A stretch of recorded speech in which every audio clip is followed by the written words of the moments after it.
Welcome back to a special unscripted episode. Not that none of them are scripted, I have to say, but there's no deck here.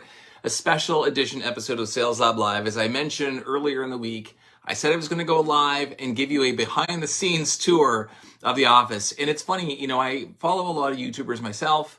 Not that I consider myself a YouTuber, but I produce a bunch of videos, certainly these kinds of things every week.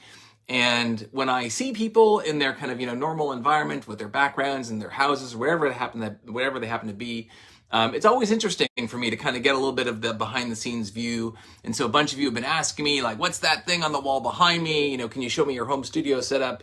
What's on your shelf? That kind of stuff. And so I said, hey, you know what? Why not do completely off the cuff? I know it's the end of month, end of quarter. A lot of people are focused on that. So let's just do a little bit of a lighter Sales Lab Live today. So thank you for tuning in. My name is David Premer, and welcome to my office, my home studio. I'm gonna see if I'm gonna flip the camera around a few times here. But I'm sitting in my chair where I usually sit. You can kind of see here for my videos, and I'm sitting in front of my home studio setup. And usually you see me, I guess kind of maybe further back like this. I'm gonna turn the camera around. I want to show you what I'm looking at, because it's actually one of the questions I get a lot of. And one of the Sales Lab Lives, it was actually the longest one I've done, 45 minutes on my entire home studio setup, because people keep asking me, how do you get the camera so clear? How do you get the lights? How do you do all that stuff? So let me do this. Let me turn the camera around and see if I can show you okay, here we go. See what's going on here. So this is what I sit in front of every day. And I showed some of this on the Sales Lab Live, where I talked about my technology. And to kind of frame it up here, I have like my laptop, which is where I kind of do all my presentations from. And then, of course, you can see here, I have my two Elgato key light airs that I have set up, kind of different positions, different colors. I have my this blue Yeti hanging from the ceiling here, just out of frame. So that's my microphone. So when you hear me talk, you can't hear it now, but I'm talking into that, and it's just out of frame. And you can see here, I have my teleprompter. And this is actually one of the best investments of technology, just the whole home studio setup in general. Because what happens is when I'm doing my Zoom meetings or just meetings with clients in general or training, I throw the Zoom meeting up on the teleprompter, and I can look at everyone at eye level, and they can kind of see me. And if I show you what's actually going behind here on the teleprompter, so actually I had to build a little bit of a custom hood behind the teleprompter. You have my camera. So this is a Sony ZV or ZV, depending on where you are, E10. And one of the reasons why, from a teleprompter perspective, usually I had to have this covered with a sheet. Which is the normal way it comes, but the problem is my camera kept overheating. So because it's basically on the whole day, and you can see it's plugged into perma power behind the scenes there, sitting on the like a special kind of desk tripod, and lots of wires you can see. But that allows me to basically look into the teleprompter and see people. And look them right in the eyeballs. And you can't see the camera. If I turned off the teleprompter, you could see the lens, but you can't see it from here. And so to me, it just looks like I'm looking at the screen, which is really awesome. I kind of went through the whole setup, lots of dongles and stuff, beneath the scenes to kind of make this happen. I actually have through the microphone an audio monitor cable, and that's kind of what I wear in my ears when I go live, so I can hear the audio volume quality, and I can hear myself speaking, which is super helpful. And then of course I have my big 27-inch iMac here. This is actually where I do all of my work. So all of my presentations and kind of building things. I actually have been editing all my videos on my MacBook Pro, just because it's super fast compared to this, with the new M1 chips and so on. But this is my workhorse. So all of my presentations, all of the big stuff I do on this computer, because obviously it's a nice big screen. And of course, while I'm doing that, I turn the lights off in the room. You'll notice I always have an iced tea on my desk. If you see some of my videos, or if you're in my training classes, I love the iced tea on the desk. It's my favorite drink. And just unsweetened, pure, super simple.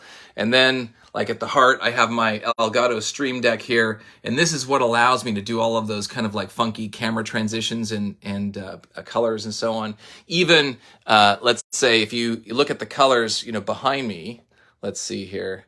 You can see like I have just some set up presets for red, blue, green, and so on. So if let's say for example, okay, now we're here.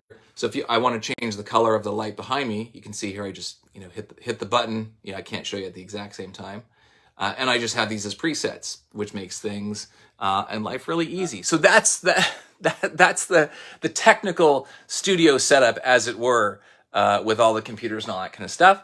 But let me show you another couple things. Hopefully if I spin this camera around.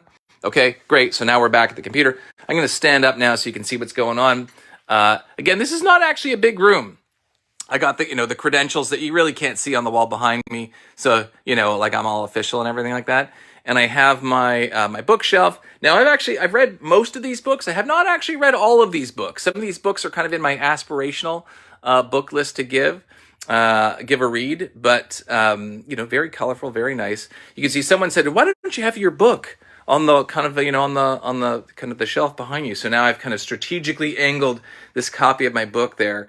But as far as some of the other books go, this is actually kind of my little current collection. These 4 books, this is like, if you want to call this is the Sell the Way You Buy collection. So some people know, some people don't. So far the book has been translated. Obviously there's the English version of the book. There is the Italian version of the book, Vendi come compri. There's the Arabic version of the book, which I don't speak Arabic, so I cannot translate that for you. And then there's the Korean version of the book that some people don't know about.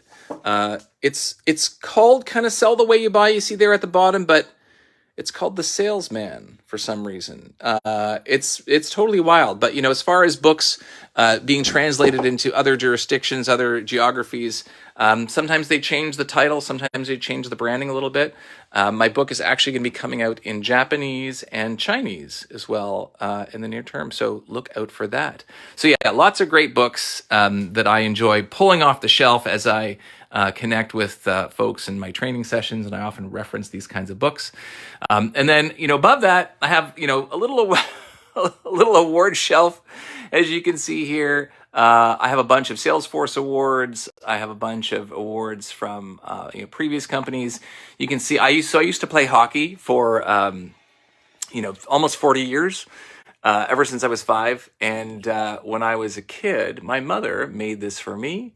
It's like it was a little David, and the color coordination of that little figurine, its little piece of pottery, was my kind of uniform at the time, what I used to wear. And then above that, playing, some people don't know this about me, playing hockey for many years.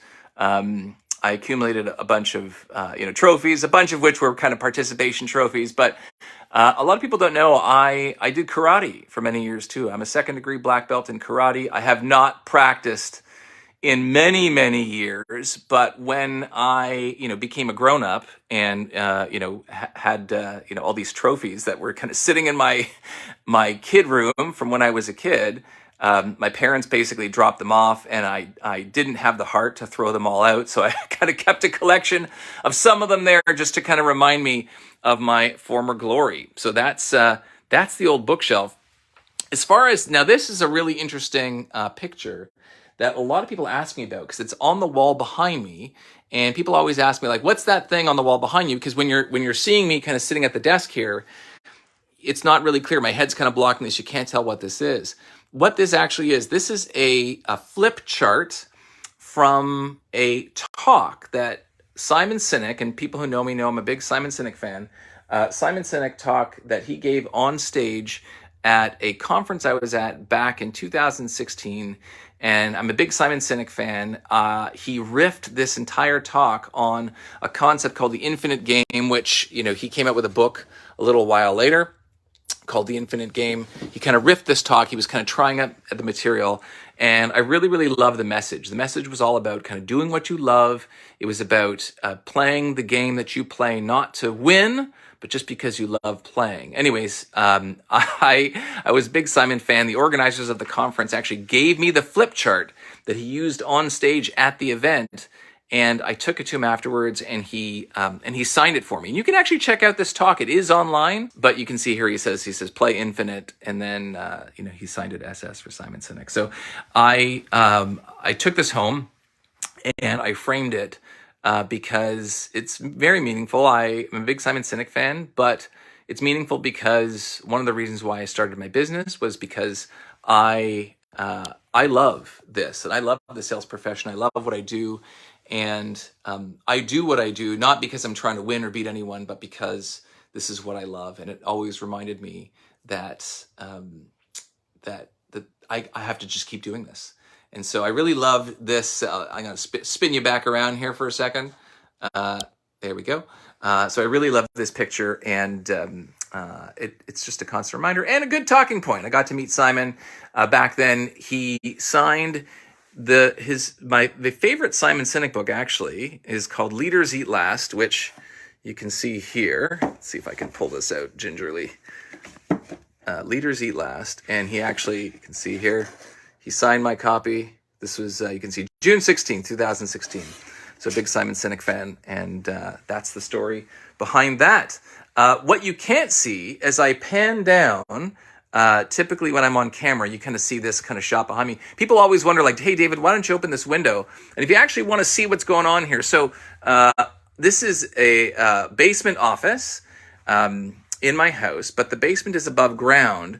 And so if I go like outside this window, this is just taking me to the space between me and my neighbor's house. You can see there's a hockey net out there. Nothing too much going on, the walkway in between. So it's great for some light, great for some fresh air, but nothing to look at. So maybe I have to kind of put a plant or something there to create a little bit of visual interest. But if you pan a little bit below, there's like this little ledge in my office. And on this ledge, I have a bunch of artwork.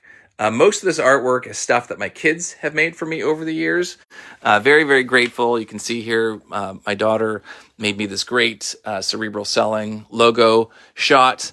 My youngest daughter, this was in 2015, so she was, my gosh, she was 3 there. Maybe this for Father's Day.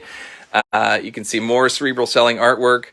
But this is something I really love. When my book came out, my kids made me this card, and you can see in terms of like the scale of these two things. This is the book, and this is the card. You can see there, but it's really, really nice. My family all signed it, my wife and kids, and it was just really amazing. So I keep it there, just to remind me what is important. So that's kind of, if you pan down and you can't see what's going on in the camera, that's what's going there.